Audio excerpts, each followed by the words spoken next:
అందరికీ నమస్కారం.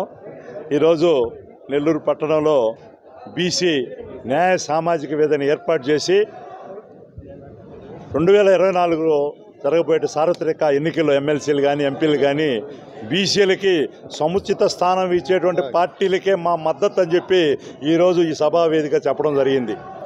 నేను కూడా మాట్లాడుతూ వైఎస్ఆర్సీపీ పార్టీ ప్రతినిధిగా మాట్లాడుతూ ఈరోజు ఈ దేశంలో బీసీలకి అగ్రవర్ణాల వారు నాయకత్వం వహిస్తున్నా కూడా బీసీకి సామాజిక న్యాయం చేసిన పార్టీ వైఎస్ఆర్సీపీ పార్టీ, మా నాయకుడు జగన్మోహన్ రెడ్డి గారు. అందువల్ల ఈరోజు భారతదేశంలో ఈ చర్చకు కూడా తావు వచ్చిందంటే ఆ పార్టీలో అవకాశం ఇచ్చారు బీసీలకి. మీ పార్టీలో ఎందుకు నిలదీసేటువంటి అవకాశం వచ్చింది, దాన్ని కలగజేసింది వైఎస్ఆర్సీపీ పార్టీ అనేది నేను ధైర్యంగా చెప్తున్నాను. ఉదాహరణకి మీకు చెప్పాను, 9 మంది రాజ్యసభ ఎంపీలు ఉంటే 4.5 సంవత్సరమే మా పార్టీలకి అవకాశం వచ్చింది ఎంపీలకు పంపించేదాన్ని. రాజ్యసభలో 4 బీసీలకు ఇచ్చాం. ఆ బీసీలో కూడా అట్టడుగు బీసీ మత్స్యకారులకి, ఇంకా కూడా కురుబులకి, యాదవులకి, ఇంతవరకు యాదవులకి ఈ స్వతంత్రం వచ్చిన తర్వాత ఈ ఉమ్మడి రాష్ట్రాల్లో రాజ్యసభ పంపించినటువంటి ఏ పార్టీ లేదు. బీసీ పార్టీలో అని చెప్పుకున్నట్టు తెలుగుదేశం పార్టీ పంపించిందా?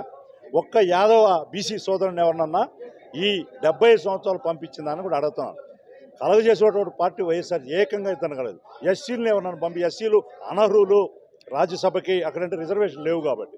కానీ ఈరోజు బాబురావు గారిని, ఒక ఎస్సీ సోదరుడిని నిన్ననే నామినేషన్ ఫైల్ చేశారు. కాబట్టి ఈరోజు ఒక బీసీల సామాజిక న్యాయం, దాంట్లో ముఖ్యంగా 57% ఉండేటువంటి బీసీ సోదరులకి అగ్రస్థానం కలగజేయాలా. ప్రతి దాంట్లో అది నామినేటెడ్ పదవులు కానీ, అదేవిధంగా చట్టసభలో పోయేదానికి నామినేట్ చేయడం కానీ అన్నింటిలో కూడా ఈరోజు ఒక తలమానికంగా వైఎస్ఆర్సీపీ పార్టీ ఉందని కూడా ఈ సందర్భంగా తెలియజేసుకుంటూ, ఏకంగా 25 మంది మా జగన్మోహన్ రెడ్డి గారు క్యాబినెట్లో ఉంటే 11 మంది బీసీలకు ఇచ్చారు. ఎస్సీ ఎస్టీ మైనార్టీతో కలిపి 17 మంది.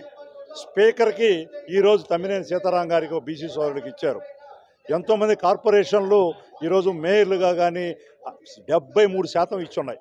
ఆ జిల్లా పరిషత్తులో చైర్మన్లుగా కానీ, ఏఎంసీలో కానీ, అదేవిధంగా ఈ విధంగా ఎన్నో రకాలైనటువంటి బీసీలకి ప్రాతినిధ్యం ఇచ్చే అవకాశం ఈరోజు వైఎస్ఆర్సీపీ పార్టీ కలగజేసే సందర్భాన్ని తెలియజేసుకుంటూ, ఈరోజు ఇక్కడ ఒక బీసీ సోదరుడు ఎమ్మెల్యేగా ఉండి ఆయన ఎంపీగా పోతే ఇంకా కూడా ఆ జిల్లా కూడా లబ్ధి ఎక్కువ కొడుతున్న పల్నాడు జిల్లాకి మన అనిల్ కుమార్ యాదవ్ సోదరుని పంపిస్తే ఇక్కడ మళ్ళీ మైనారిటీ సోదరుడికి ఎమ్మెల్యేగా నిలబడే అవకాశం ఇచ్చారు.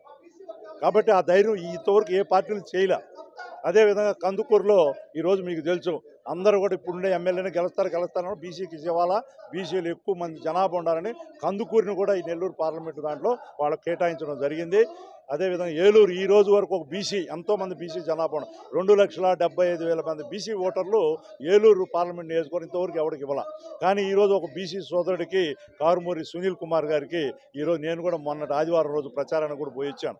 కాబట్టి ఈరోజు ఏకైక పార్టీ బీసీ అగ్రనాయకత్వంలో లేకపోయినా నా బీసీ అని చెప్పుకునేటువంటి ఒక దమ్మున్న నాయకుడిగా ఈరోజు బీసీలకి నేను నిలబెడతాను, నేను గెలిపిస్తానని చెప్పి ఒక ధైర్యంగా మనకు మనోధైర్యం ఇస్తున్నటువంటి వారిని మన భవిష్యత్తు కోసం మనం ఆయన మళ్ళీ ముఖ్యమంత్రిని చేయాల్సిన అవసరం ఉంది. కాబట్టి అప్పుడే మనకి ఈ సామాజిక న్యాయానికి ముందుకు తీసుకోబోయేటువంటి అవకాశం ఏర్పడుతుంది. కాబట్టి మనం ఈ బంగారు అవకాశాన్ని పోగొట్టుకోకూడదు. లేకపోతే ప్రతి పార్టీ రేపు ఏమంటుందంటే, మీకు ఇన్ని సీట్లు ఇచ్చారు, వైఎస్ఆర్సీపీ పార్టీలో ఎంతమందిని గెలిపించుకున్నారని అంటారు. కాబట్టి అటువంటి మాటకి తావు లేకుండా ఎక్కడ మన బీసీ సోదరుడు చట్టసభలో పోయేదానికి అవకాశం ఉందో అక్కడ అన్ని దగ్గర మనం అందరం కూడా వాళ్ళ ప్రచారం చేయాలి. మీరు ఎలక్ట్రానిక్ మీడియా, ప్రింట్ మీడియాలో ఉండేదంతా కూడా నాకు తెలిసి ఎస్సీ ఎస్టీ మైనారిటీ బీసీ సోదరులే ఉంటారు. కాబట్టి మీ సహాయం కూడా చాలా అవసరం అని కూడా మీకు కూడా విజ్ఞప్తి చేసుకుంటూ, బీసీ భవనం విషయంలో ఈరోజు ఆంధ్ర రాష్ట్రం తలమానికంగా ఉండే విధంగా రాజమండ్రి టౌన్లో ఒక జ్యోతిరావు పూలే బాబాసాహెబ్ అంబేద్కర్ అనే ఒక నినాదంతో ఈరోజు 6 కోట్ల రూపాయలు ఇప్పుడు పనులు జరుగుతున్నాయి. నేను కూడా 50 లక్షల రూపాయలు ఎంపీ ల్యాడ్స్ నుంచి ఇచ్చాను. అదేవిధంగా విమానాశ్రయం ఎదురు గన్నవరంలో ఈరోజు 2 ఎకరాల స్థలం కేటాయించి జగన్మోహన్ రెడ్డి గారు ఒక బీసీ భవన్ని అక్కడ విజయవాడ నడిబొడ్డు దగ్గర నిర్మిస్తూ ఉన్నారు. నెల్లూరులో కూడా బీసీ భవనం అది ఆగిపోయింది. అప్పుడు తెలుగుదేశం పార్టీలో కార్యక్రమం చేపట్టడం జరిగింది. వాళ్ళు చేయాల్సింది చేయలేక ఈరోజు మీరేం చేశారు? మీ 2 మంత్రులు వచ్చి ఆ రోజు శంకుస్థాపన చేశారు. దాని తర్వాత 3 సంవత్సరాలు మీరందరూ కూడా అధికారంలో ఉండేది, మీరేం చేశారు? కాబట్టి ఈరోజు ఒక ఆర్థిక పరిస్థితుల్లో అందువల్ల మేము వైఎస్ఆర్సీపీ పార్టీ తరఫున ఎంపీలు ఉన్నాం. మేము తలా 50 లక్షల రూపాయలు వేసుకుంటాం. ఒక 4 కోట్ల రూపాయలు సమీకరించి నేనే బాధ్యత తీసుకొని ఒక బీసీ సోదరుడుగా నెల్లూరులో బీసీ భవన్ తొందరగా పూర్తి చేస్తామని కూడా నేను ఈ సందర్భం మాటిస్తాను. ఒక్క సంవత్సరం లోపల పూర్తి చేయిస్తా దాన్ని అందరి యొక్క సహాయ సహకారాలతో. ఎన్నికల కోడ్కి దానికి ఏముంది, ఎప్పుడో ప్రారంభించింది కదా అదే, ఈరోజు కొత్తగా ఏం కాదు కదా అదే, పాతోటికి ఏం రాదు, కొత్తగా ఇచ్చేటువంటి శాంక్షన్లకు వస్తుంది ఎలక్షన్ కోడ్.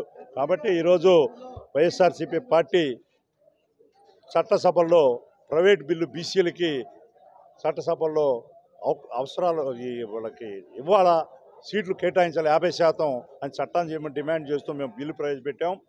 అదేవిధంగా మహిళా బిల్లు కూడా చాలా అన్యాయం. మహిళా బిల్లు 33% మేము స్వాగతిస్తున్నాం. కానీ ఆ 33% ఎవరు వస్తారు?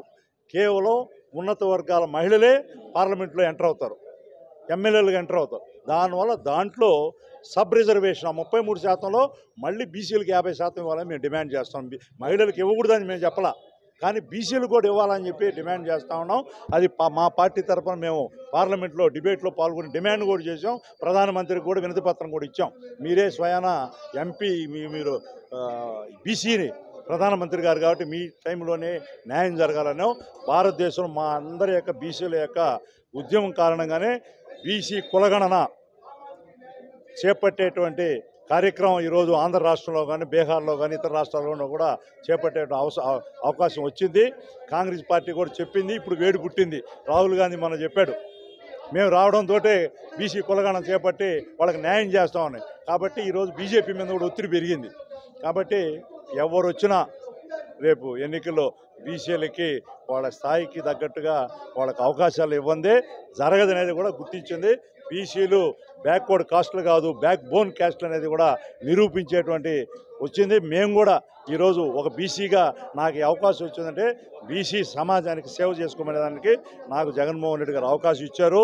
నా మీద ఏమి నియంత్రణ లేదు, మీ కమ్యూనిటీ కోసం మీరు పోరాడండి అన్నారు. కాబట్టి ఈరోజు 56 కార్పొరేషన్లు చేసాం. నిధులు కొంచెం ఇబ్బంది కావచ్చు, రాబోయే రోజుల్లో ఖచ్చితంగా అన్నీ కూడా అంటే ఒక స్థాయిగా వచ్చిందంటే పోవచ్చు. ఒక విజిటింగ్ కార్డు ఎత్తుకుపోయి నేను పలానా కార్పొరేషన్ చైర్మన్ కుల కార్పొరేషన్ అంటే కలెక్టర్ కాదు, ఎవరైనా కూడా పిలిచి మాట్లాడాల్సిందే. కాబట్టి ఆ స్థాయి కలగజేసినటువంటి నాయకుడు జగన్మోహన్ రెడ్డి గారిని తెలియజేసుకుంటూ అందరికీ నమస్కారాలతో సెలవు. మరిన్ని వీడియోస్ కోసం ఛానల్ ని సబ్స్క్రైబ్ చేయండి, లేటెస్ట్ అప్డేట్స్ కోసం వాట్సాప్ ఛానల్ ని ఫాలో చేయండి అండ్ లింక్ డిస్క్రిప్షన్ లో ఉంది.